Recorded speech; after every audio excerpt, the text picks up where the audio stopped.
এই নাও, তোমার মা ফোন দিছে, আর স্পিকারে দাও। হ্যালো মা। মা, তোর বাবার চিকিৎসার জন্য কিছু টাকার দরকার। টাকার জন্য তোর বাবা চিকিৎসা করাতে পারছে না।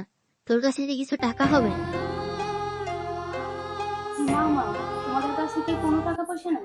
না রে মা, কোনো টাকা পয়সাই নাই। টাকা পয়সা থাকলে কি আর মেয়ের শ্বশুর বাড়ি ফোন দেই? তোর আব্বুর অবস্থা খুব খারাপ। কাছে অল্প কিছু টাকা ছিল, যা দিয়ে এলাকার ডাক্তারের কাছে থেকে কিছুটা ওষুধ কিনে আনছে। দেখো মা, তোমার জামাই তো হাত কাটো, আর এখন আমাদের সংসারে অনেক টানাটানি চলছে। দেখো যেভাবে কারোর কাছ থেকে হাওলাত বা ধার দিনে আইলে দাও। আচ্ছা মা, তাহলে আর বাবার কি চিকিৎসা করবি? করো। থাক, দেখি আমি কিছু করবো। আচ্ছা, আপনি এরকম করলেন কেন? আর তাছাড়াও তো আমাদের টাকা পয়সা সমস্যা নাই, তো বাবার চিকিৎসার জন্য 4-5 হাজার টাকা দিলে কি এমন হতো? তোমার বাবা মা, আমার কি হয়েছে? টাকা কামাইতে কষ্ট হয় না? তোমার বাবা মারে যদি টাকা দিতে হয়, তুমি নিজে কামাই করে টাকা দাও। আমি কোনো টাকা দিতে পারবো না। আমি টাকা দেবো আমার বাবা মারে। হাহ, টাকা দেবো? আর যদি আপনার বাবা মা হতো, আপনি তো ঠিকই টাকা দিতেন। তো আমার বাবা মারে তো আমি টাকা দেবই। আমার বাবা মারে আমি দেবো না? তোমার বাবা মার জন্য যদি তোমার পড়ে, তাহলে তুমি নিজে কাজ করো, নিজে কাজ বাজ করে টাকা দাও। আর আমার এই ঘরের কাজ করবা, এই ঘর সংসার করার পর যদি তোমার সময় হয়, তাইলে বাইরে কাজ করবা, তারপর টাকা দিবা। নাইলে করার দরকার নেই। তাও হ্যালো মা, 5,000 টাকা পাঠাইছি, টাকাটা কি পাইছো? হ্যাঁ, পাইছি।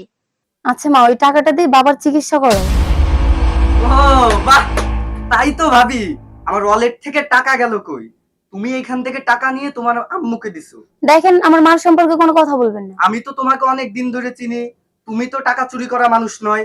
তোমার মা নিশ্চয়ই তোমাকে এই টাকা চুরি করার কথা বলে দিয়েছে, তাই তুমি চুরি করছো। দেখেন, টাকাটা আমার মা চুরি করতে পারে না, তাছাড়া টাকাটা আমি নিজের থেকেই দিছি। আচ্ছা, প্রমাণ হয়ে যাক, তোমার আম্মুকে কল দাও। আচ্ছা ঠিক আছে, কিন্তু কথা শর্ত আছে। যদি আমার মা টাকাটা না চুরি করতে পারে, তাহলে কিন্তু আমার ফ্যামিলির সম্পূর্ণ দায়িত্ব আপনার নিতে হবে। সেটা দেখা যাবে, আগে কল দাও। আচ্ছা ঠিক আছে। হ্যালো মা, হ্যাঁ মা, টাকাটা পাইছো? পাইছি। টাকাটা দিয়ে বাবার চিকিৎসা করাইছো? না, এখনো ডাক্তার দেখা যায় নাই। কিন্তু মা, এতগুলো টাকা তুই কোথায় পেলে? দেখো মা, আমি ওটা টাকা তোমার জামার পকেট থেকে চুরি করে নিয়েছি। তুই চুরি করছিস? রামায়ণ হয়ে চুরি করছিস? না না না, তোর এমন টাকা আমার দরকার নেই। আমার এই টাকা লাগবে না, তুই আমার এই টাকা ফেরত নিয়ে যা। আর তুই কি করে বললি তোর চুরির টাকা দিয়ে আমি আমার সময় চিকিৎসা করাবো? না, আমার তো ভয় পেয়ে খুব কষ্ট হচ্ছে। আমি এমন শিক্ষা তো তোকে কোনোদিন দেয় নাই।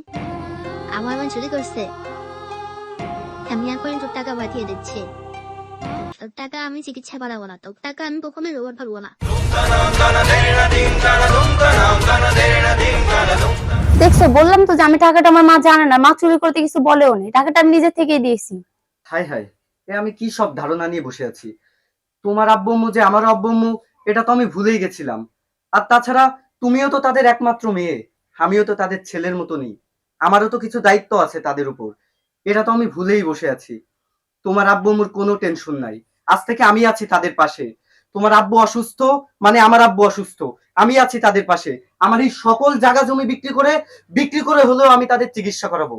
তুমি কোনো টেনশন করো না, আজ থেকে তাদের ছেলে আছে, তাদের কোনো সমস্যা নাই।